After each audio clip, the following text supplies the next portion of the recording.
Hi guys, आज की video एक ऑन डिमांड वीडियो है by one of our subscribers who requested me कि मैं एक फार्मास्यूटिकल कंपनी को कवर करूं by the name Medicament biotech.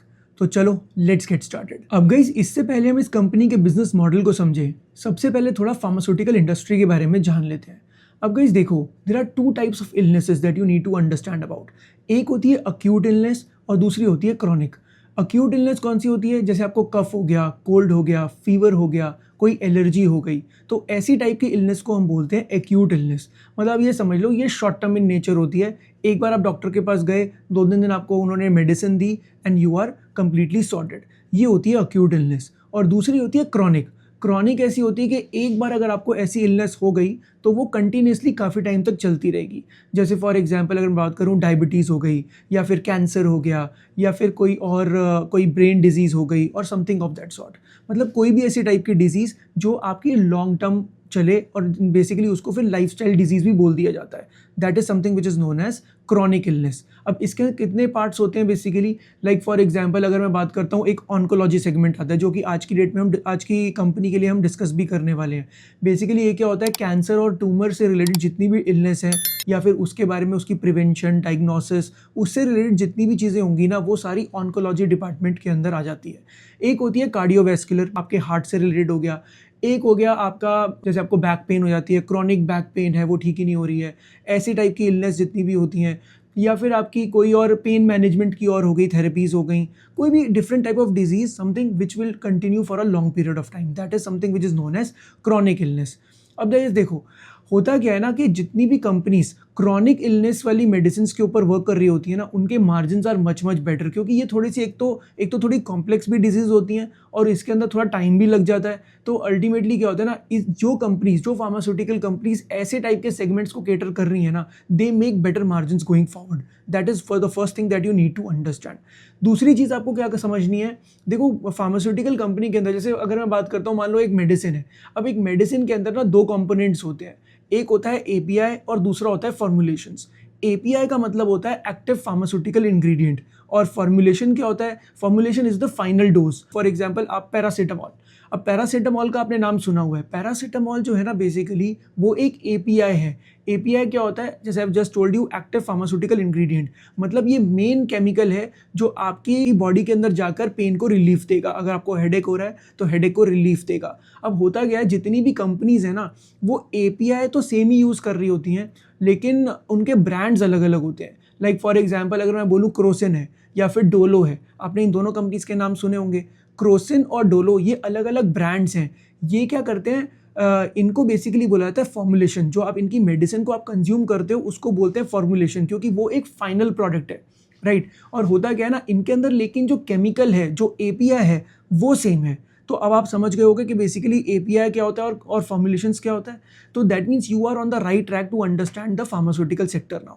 अब एक काम करते हैं, सबसे पहले बात करते हैं अब इस कंपनी के बारे में। ये कंपनी जो है ना, मेडिकामेंट बायोटेक, बेसिकली ये कंपनी क्या कर रही है?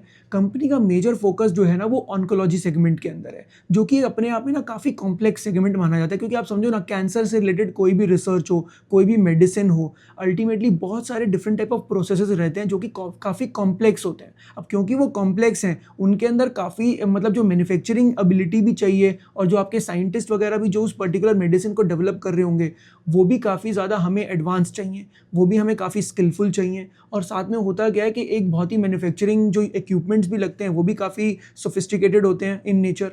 होता क्या है ना, इसकी वजह से, क्योंकि इसमें ना एक्सपेंसेस भी बहुत आते हैं, इसमें बहुत सारी चीज़ों का ध्यान रखना पड़ता है when you are making a particular medicine. इसलिए क्या होता है, ये जो कंपनीज जो है ना, जब ये प्रोडक्ट को बनाती हैं तो अल्टीमेटली इसके अंदर उनको मार्जिन भी अच्छे मिलते हैं। अब देखो होता क्या है ना, ये देखो, एक जैसे मैंने आपको बताया, इस कंपनी का एक मेजर बिजनेस जो है ना, that is oncology segment. And second thing is, ये कुछ नॉन ऑन्कोलॉजी सेगमेंट की तरफ भी फोकस करती है, जैसे फॉर एग्जांपल कार्डियोवैस्कुलर हो गया, या एंटी डायबिटिक हो गया, या फिर आपका पेन मैनेजमेंट हो गया।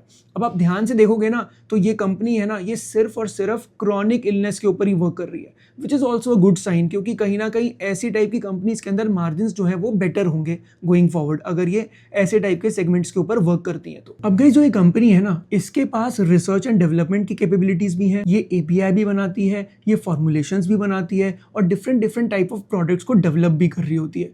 अब देखो, इससे होता क्या है, देखो जितने भी ऐसे टाइप के प्रोडक्ट्स होते हैं ना, उनके अंदर क्या रहता है कि रिसर्च एक तो थोड़ी सी रिक्वायरमेंट होती है, ठीक है। अब रिसर्च होगी तो अल्टीमेटली इन कंपनीज़ को एज मिलता है। तो होगा क्या, अब जैसे फॉर एग्जांपल अगर मैं लास्ट 2 to 3 ईयर्स की बात करूं, तो ये जो कंपनी है ना कंसिस्टेंटली अपने ड्रग डेवलपमेंट और उन सारी रिसर्च कैपेबिलिटीज़ के ऊपर वर्क कर रही थी। जब तक ये रिसर्च कैपेबिलिटीज़ के ऊपर वर्क करती रहेगी ना, तब तक इनके रेवेन्यूज़ आने के कुछ खास एवेन्यूज़ होते नहीं हैं एज सच। देखो होगा क्या ना, अगर मान लो मुझे एक पर्टिकुलर कंट्री में जाकर मुझे अपने प्रोडक्ट को सेल करना है, होता क्या ना, क्योंकि एक फार्मास्यूटिकल है तो बेसिकली हेल्थ केयर से रिलेटेड है, तो होता क्या है ना, वहाँ की गवर्नमेंट्स जो है ना वो काफ़ी ज़्यादा एक्टिव होती हैं कि ये जो प्रोडक्ट उनको उनके जो सिटीजन्स को दिया जा रहा है, क्या वो सेफ़ है, क्या वो एक्चुअली उस प्रोसेस से गो थ्रू हुआ है जो उनको जिस टाइप के स्टैंडर्ड्स उनके हैं उसके हिसाब से वो है कि नहीं है। तो होता क्या है ना, जितनी भी कंट्रीज़ में आप एक्सपोर्ट करते हो तो उससे पहले क्या होता है, उनकी कुछ रेगुलेटरी रिक्वायरमेंट्स होती है जिनको फुलफिल करना पड़ता है। अब पूरे वर्ल्ड के अंदर सबसे डिफिकल्ट जो मार्केट्स है ना, वो एक जो यूएस मार्केट है, जापान मार्केट है, ये सबसे ज़्यादा, और यूरोपियन मार्केट्स हैं, ये सबसे ज़्यादा डिफिकल्ट मार्केट्स मानी जाती हैं टू क्रैक। क्योंकि होगा क्या ना, यूएस के अंदर जो स्टैंडर्ड्स हैं वो सबसे टॉप क्लास स्टैंडर्ड्स होंगे। तो होगा क्या, वहाँ के ऑफिशियल्स आएंगे, यहाँ के प्लांट्स को देखेंगे कि वो किस तरीके से कितनी क्लीनलीनेस का ध्यान रख रहे हैं, कितने स्टैंडर्ड्स और क्वालिटी स्टैंडर्ड्स को फोकस कर रहे हैं, और उसके हिसाब से क्या वो उनके स्टैंडर्ड्स को मीट कर रहे हैं। अगर उनके स्टैंडर्ड्स को मीट करेंगे तो उनको बोला जाएगा कि ये जो इनके प्लांट है ना, ये यूएस एफडीए कंप्लायंट है। फूड एंड ड्रग एडमिनिस्ट्रेशन उनकी जो ऑर्गेनाइजेशन है बेसिकली, वो क्या करती है, इन प्लांट्स को ऑथराइज करती है कि आप यहाँ से प्लांट से, इस पर्टिकुलर प्लांट से अगर हमारे लिए मेडिसिन बनाकर भेजोगे तो हम उसको एक्सेप्ट कर लेंगे और वो चीज़ वो हमारी कंट्री में आप सेल भी कर सकते हो।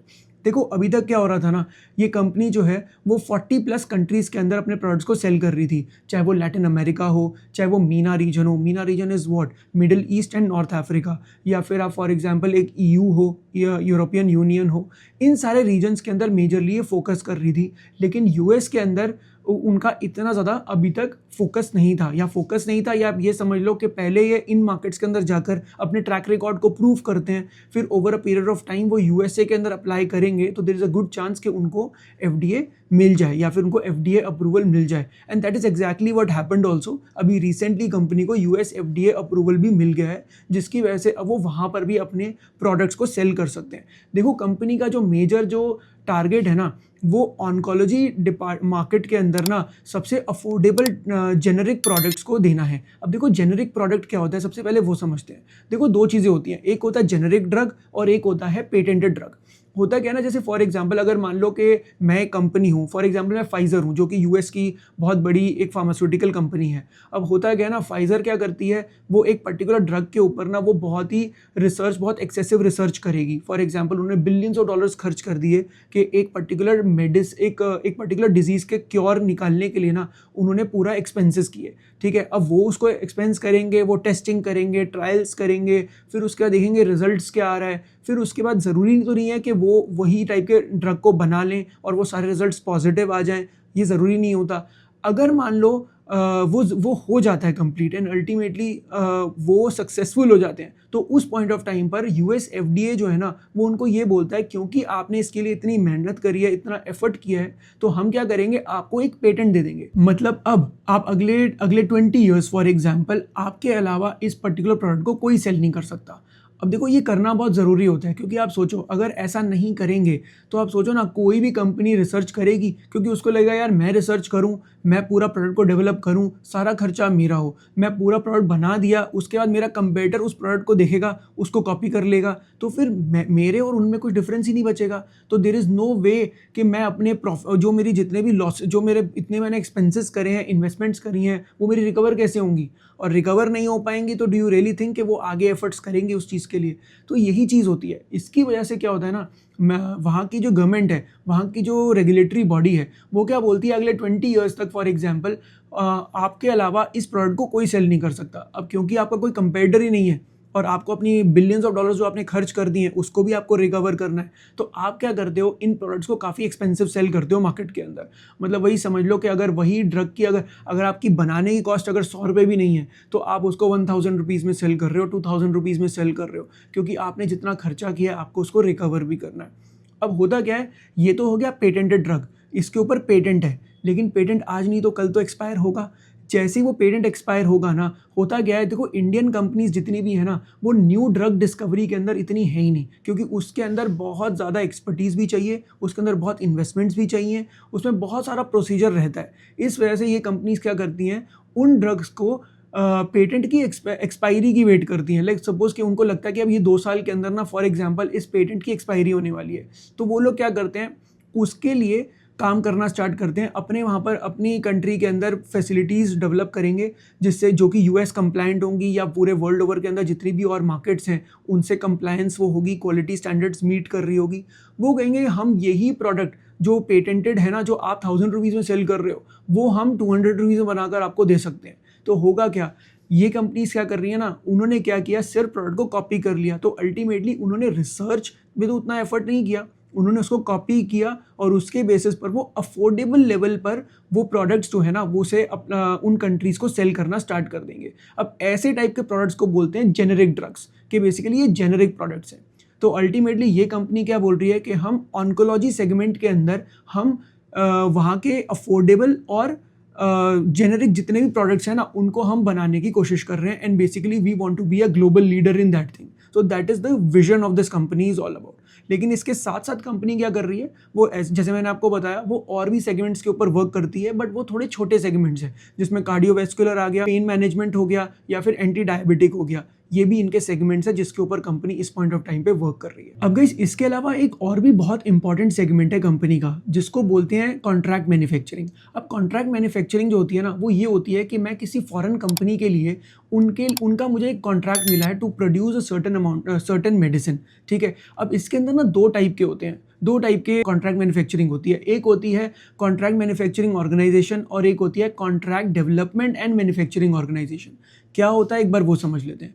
देखो, ये एक एग्जांपल, जैसे मैं अभी आपको पेटेंट का एग्जांपल दिया था, जैसे फाइजर जो है, लेट्स सपोज उसके पास एक मेडिसिन का पेटेंट है फॉर द नेक्स्ट 20 ईयर्स। ठीक है, अब 20 ईयर्स तक उसके पास अगर पेटेंट रहेगा, तो अब उसके पास ना पूरे वर्ल्ड ओवर के अंदर उसको सेल करना है वो प्रोडक्ट, लेकिन उसके पास इतनी मैन्युफैक्चरिंग नहीं है, और उसको क्योंकि इन 20 ईयर्स का फायदा उठाना है, क्योंकि इसके बाद तो ये पेटेंट एक्सपायर हो जाएगा, फिर तो बाकी के प्लेयर्स भी आ जाएंगे और कॉम्पिटिशन हो जाएगा, तो उसको इस चीज़ का फायदा उठाना है। तो लेट्स सपोज वो क्या करता है, वो मेडिकामेन बायोटेक के पास आके बोलता है कि देखो, आपके पास ये एक्सपर्टीज़ है, मैं आपको मेरे पास पूरा प्रोडक्ट है, मैं आपको क्या करूँगा, आपको उस प्रोडक्ट की किस तरीके से बनाना है, वो सारी चीज़ें मैं आपको बताऊँगा। आप मेरे लिए उसे मास स्केल पर प्रोड्यूस करोगे और फिर आप मुझे एक्सपोर्ट कर दोगे, फिर मैं उसे अपने ब्रांड को यूज़ करके मैं उस प्रोडक्ट को आगे सेल करूँगा। अब देखो, लेकिन इसके अंदर होता क्या है ना, इसमें कॉन्फिडेंशियलिटी क्लॉज है कि आप इस प्रोडक्ट की जो प्रोसेस है वो किसी और को बाहर नहीं बता सकते, अदरवाइज आपके ऊपर लीगल लॉसूट हो जाएगा, and ultimately it cost a lot of money. अगर इसके अंदर पेनल्टीज आती हैं तो ह्यूज अमाउंट ऑफ पेनल्टीज आती हैं। तो ऐसे टाइम पे ना, इन कंपनीज को भी ऐसी कंपनीज पे ट्रस्ट होना चाहिए, उन्हीं को ही ये कॉन्ट्रैक्ट मैन्युफैक्चरिंग का ऑर्डर देते हैं। अब एक तो ये हो गया, इसके अंदर क्या है ना, रिसर्च कुछ करनी नहीं थी, उन्होंने उसी कंपनी ने सब कुछ बता दिया, और आप क्या कर रहे हो, यहाँ पर उस प्रोडक्ट को सिर्फ उस रेसिपी की फॉर्म में आप उस प्रोडक्ट को बना रहे हो, उस पूरे ड्रग को बना रहे हो, उस मेडिसिन को बना रहे हो, और आप उनको सेल कर रहे हो। एक तरीका तो ये हो गया। दूसरा क्या है, सीडीएमओ। सीडीएमओ क्या होता है, contract development and manufacturing organisation.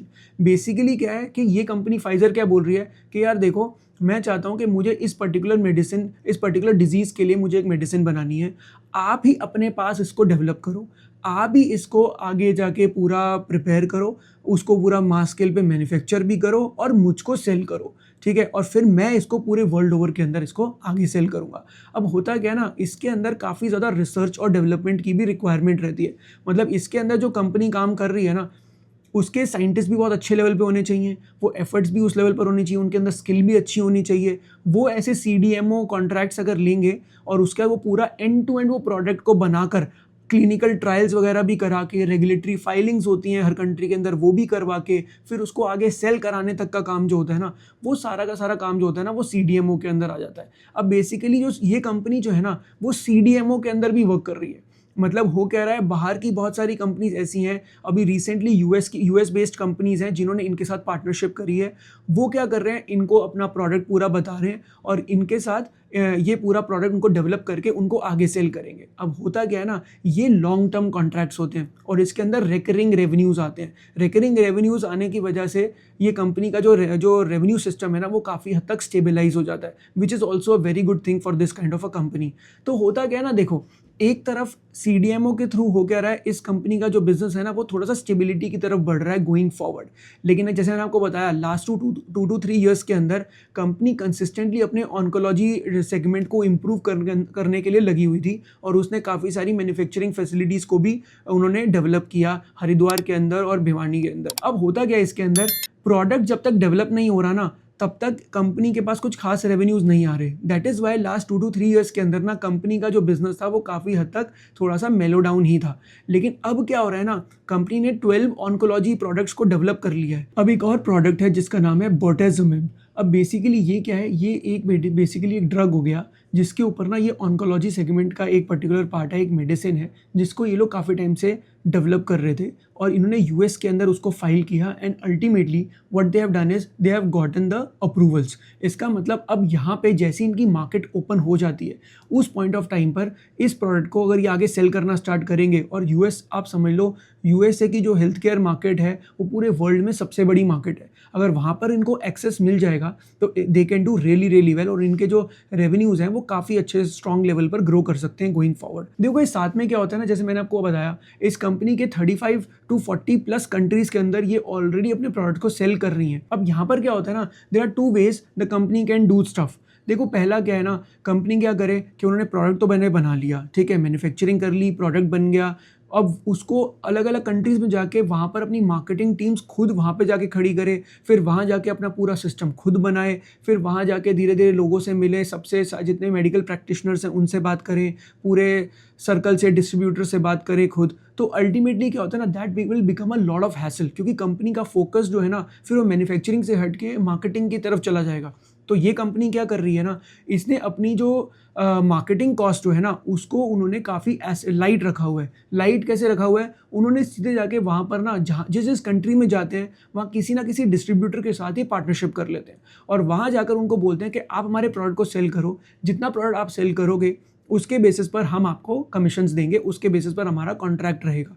तो अल्टीमेटली क्या होता है ना, इससे कंपनी जो है ना अपना पूरा फोकस किस चीज़ पे कर सकती है, मैन्युफैक्चरिंग और रिसर्च एंड डेवलपमेंट के ऊपर। तो कंपनी का जो बेसिकली एसेट हैवी मॉडल है when it comes to manufacturing और एसेट लाइट मॉडल है when it comes to marketing. तो इस तरीके से कंपनी ओवरऑल अपने बिजनेस को आगे ग्रो करने की कोशिश कर रही है। यही सेम चीज़ ये यूएस मार्केट के अंदर भी इसी तरीके से करने का प्लान कर रही है। तो गाइस देखो, अब आपको एक चीज़ समझनी पड़ेगी, हमें ना फार्मास्यूटिकल कंपनी को अगर स्टडी करना है तो what are the various things that we need to understand और rather keep in mind, that is something will be discussing now. Pharmaceutical जो इंडस्ट्री है ना वो काफ़ी डिफरेंट है कंपेयर टू अदर इंडस्ट्रीज, क्योंकि इसके अंदर क्या होता है ना, आप एक ऐसा नहीं कर रहे कि आपने एक प्रोडक्ट बनाया और आपने उसको सेल करना स्टार्ट कर दिया। आपको एक प्रोडक्ट को डेवलप करना पड़ता है, आप उसको काफ़ी टाइम तक उसकी टेस्टिंग करनी पड़ती है। जब तक उसकी टेस्टिंग नहीं हो रही, जब तक वो सारा अप्रूवल्स नहीं मिल रहे, तब तक आपके लिए वो मार्केट ओपन नहीं हो सकती, क्योंकि ये काफ़ी सेंसिटिव है। ये एक इशू जो है ना, this is quite sensitive in nature. तो किसी भी वर्ल्ड ओवर की अच्छी मार्केट के अंदर अगर आप जाओगे तो वहाँ पर आपको अप्रूवल लेना पड़ेगा। अप्रूवल जब तक नहीं मिला तब तक there are no revenues. The moment आपको अप्रूवल मिल जाता है उसके बाद आप सीधे मार्केट में आकर अपने रेवेन्यूज़ को मल्टीपल टाइम्स आप इंक्रीज भी कर सकते हो, depending upon the quality of the molecule also. मतलब जो आप मॉलिक्यूल आपने डेवलप किया है, जो मेडिसिन आपने डेवलप करी है, जब आप उसको मार्केट में उसको सेल करोगे तो आप उस पॉइंट ऑफ टाइम पर कितना उससे बेनिफिट ले सकते हो, दैट इज समथिंग दैट वो तो फिर एग्जीक्यूशन पे भी डिपेंड करेगा। बट स्टिल अगर आप थोड़ा सा भी अच्छे से परफॉर्म करते हो और आपका प्रोडक्ट जो है दैट इज गुड, तो होगा क्या, आपके रेवेन्यूज जो है ना वो मल्टीपल टाइम्स इंक्रीज कर सकते हैं, बिकॉज यूएस मार्केट्स और बाकी की मार्केट्स वर्ल्ड ओवर की हेल्थ केयर के ऊपर बहुत ज़्यादा स्पेंड करती हैं। एंड अल्टीमेटली इंडियन कंपनीज अगर वो डोमेस्टिकली उस प्रोडक्ट को सेल कर रही हैं तो उनको उतने पैसे नहीं मिलते, वर्ल्ड ओवर के अंदर सेल करते हैं तो उनकी एवरेज रियलाइजेशंस भी इंक्रीज कर जाती है, जिसकी वजह से उनके मार्जिन भी इंप्रूव करते हैं। अब जैसे आप देखो मेडिकम एंड बायोटेक जो है, इसका बेसिकली जैसे ना को होता है ना, ये ऑन्कोलॉजी सेगमेंट के अंदर वर्क कर रही है, ऑलरेडी मार्जिन्स अच्छे हैं, ऑलरेडी इनको अप्रूवल्स भी मिल रहे हैं, जिसकी वजह से अब गेम इस बात पे आ चुकी है कि कंपनी जो है ना वो गोइंग फॉरवर्ड क्या इसको प्रॉपरली एग्जीक्यूट कर पाएगी, क्योंकि approvals have already started to come in. और इसका चीज़ जो है ना, ये हम इसका जो एविडेंस है हमें कहाँ से मिल रहा है, अभी अगर आप इस कंपनी के इस बार के Q4 FY26 के जो रिजल्ट्स हैं अगर आप उनको चेक करोगे ना, तो गाइस ऐसा हुआ है कंपनी ने ओवरऑल FY26 के अंदर तो रेवेन्यू ग्रो जो है वो 21% पे दिखाई है, विच इज़ ओकेश। लेकिन अगर मैं Q4 ओवर Q4 देखता हूँ, अगर मतलब लास्ट ईयर का जो Q4 था, मतलब Q4 FY25 और Q4 FY26 के रिजल्ट्स देखें तो कंपनी का जो रेवेन्यू ग्रोथ जो हुआ है ना वो 105% से इंक्रीज किया है। क्यों? Because things have started moving now. क्योंकि अब जो लास्ट 2 to 3 ईयर से कंपनी जो पेन ले रही थी वो एक्चुअली क्या है ना, वो it has started bearing fruits, right. क्योंकि कंपनी क्या कर रही है, क्योंकि उसके US FDA के अप्रूवल्स भी आ गए जिसकी वजह से मार्केट ओपन हो रही है, वहां से भी उसको इनकम आएगी। वर्ल्ड ओवर के अंदर बाकी जिन कंट्रीज में काम कर रही है 40+ कंट्रीज के अंदर, वहां पर भी ऑन्कोलॉजी प्रोडक्ट्स जो उनके अभी रेडी हुए हैं वो भी आगे पुश किए जाएंगे, वो भी अच्छा खासा प्रॉफिटेबिलिटी अर्न कर सकते हैं going forward, that is also there. साथ में मैंने आपको बताया था ना, जो CDMO है बेसिकली वो जो कॉन्ट्रैक्ट मैन्युफैक्चरिंग जो है, रिसर्च भी कर रहे हैं, डेवलपमेंट भी कर रहे हैं और फिर मैन्युफैक्चरिंग करके उनको भी लॉन्ग टर्म कॉन्ट्रैक्ट्स भी मिलने लग गए हैं जिससे उनके रेवेन्यूज और भी बढ़ पाएंगे। मतलब ये समझ लो इस कंपनी के जो रेवेन्यूज जो है FY26 के अंदर 198 करोड़ ही हैं सिर्फ। तो ये भी बात समझो, कंपनी का जो बेस है वो अभी भी काफ़ी छोटा है और गोइंग फॉरवर्ड अगर यहाँ से ये अपने एग्जीक्यूशन को स्ट्रांग रख पाए तो ये कंपनी अच्छा कर सकती है going forward, there is no question about it. लेकिन ये तो हो गए कंपनी के पॉजिटिव पार्ट्स। कंपनी के थोड़े से नेगेटिव पार्ट पे भी जाते हैं। ये जो कंपनी है ना बेसिकली अभी अपनी कॉन्फ्रेंस कॉल्स नहीं कर रही है, तो होता क्या है, हमारे पास ना सारी इन्फॉर्मेशन जो है ना वो रेगुलरली हमको नहीं मिल पा रही है। मतलब ये समझ लो कि मुझे कंपनी के सिर्फ जैसे फॉर एग्जांपल अभी Q4 FY26 के अंदर कंपनी का सिर्फ उन्होंने फाइनेंशियल डेटा दे दिया है बेसिकली कि okay this is what has happened, ठीक है। और साथ में लेकिन मैनेजमेंट की कोई गाइडेंस हमें नहीं मिल पा रही है कि मैनेजमेंट क्या बोल रही है, बिजनेस कैसे ग्रो कर रहा है। फॉर दैट हमें बार बार कंपनी की एनुअल रिपोर्ट पे ही वेट करना पड़ेगा जो कि ईयर में एक ही बार आती है। तो होता क्या है ना, देखो होता यूजुअली क्या होता है ना, मैं आपको हमेशा एक ही चीज़ बोलता हूँ किसी भी कंपनी के बारे में कि उसको ट्रैक करना ज़रूरी है। लेकिन इस कंपनी के अंदर वैसे मुझे पोटेंशियल ओवरऑल ठीक लग रहा है, लेकिन फिर भी मैं इसके अंदर ना ज़्यादा फोकस नहीं कर सकता इस कंपनी के अंदर। उसका रीज़न ये है कि यहाँ पर मेरे को ना रेगुलरली मुझे इन्फॉर्मेशन नहीं मिल रही है, और क्योंकि मुझे रेगुलरली इन्फॉर्मेशन नहीं मिलेगी तो कभी भी ऐसी कंपनी में आप इन्वेस्टमेंट कर सकते हो थोड़ी बहुत, लेकिन आप कभी भी इसके अंदर ना अच्छी एलोकेशन नहीं कर पाओगे। मतलब आप कॉन्फिडेंटली बहुत ज़्यादा पैसा नहीं लगा पा सकते ऐसी कंपनी के अंदर, क्योंकि आपको क्वार्टरली बेसिस पर कंपनी क्या परफॉर्म कर रही है, मैनेजमेंट की क्या कमेंट्री है, हमें कंसिस्टेंटली वो सारी इन्फॉर्मेशन पता नहीं चल पाएगी। तो ये मेरा पॉइंट ऑफ व्यू है, that is something you need to understand कि देखो हमेशा ना मैं आपको एक ही चीज़ जैसे बात बोलता हूँ कि हमेशा ट्रैक करना इंपॉर्टेंट है, लेकिन यहाँ पर ट्रैकिंग करना थोड़ा सा डिफिकल्ट हो सकता है। लेकिन साथ में मैं ये भी बोल देता हूँ कि ज़रूरी नहीं है कि अगर कंपनी इन्फॉर्मेशन नहीं दे रही तो कंपनी ख़राब ही करेगी, कंपनी अच्छा भी कर सकती है, बट फिर भी हमें अपनी लिमिटेशंस को भी समझना पड़ेगा, राइट। लेकिन अगर मैं ऑनगोइंग बेसिस पे बात करूं तो कंपनी का अभी क्योंकि उसने Q4 FY25 से Q4 FY26 के बीच में 105% का ग्रोथ दिया, तो एक तरह से ये तो है कि कहीं ना कहीं promising things are happening and going forward company can do well, that is also there. तो ये कोई रिकमेंडेशन नहीं है, but that is something, but looks like a quite interesting company. साथ में दूसरी चीज़ ये, फार्मास्यूटिकल सेक्टर वैसे भी अपने आप में गोइंग फॉरवर्ड अभी बहुत पॉजिटिव फ्रेम ऑफ माइंड में आने वाला है। गोइंग फॉरवर्ड इसके अंदर आप काफ़ी बूम देख सकते हो, और हम गोइंग फॉरवर्ड काफ़ी सारी वीडियोस फार्मास्यूटिकल कंपनीज के ऊपर और भी बनाएंगे। तो आई होप आपको आज का वीडियो अच्छा लगा होगा। Guys if you like this video then don't forget to like, share and subscribe to the channel. I will see you in the next one.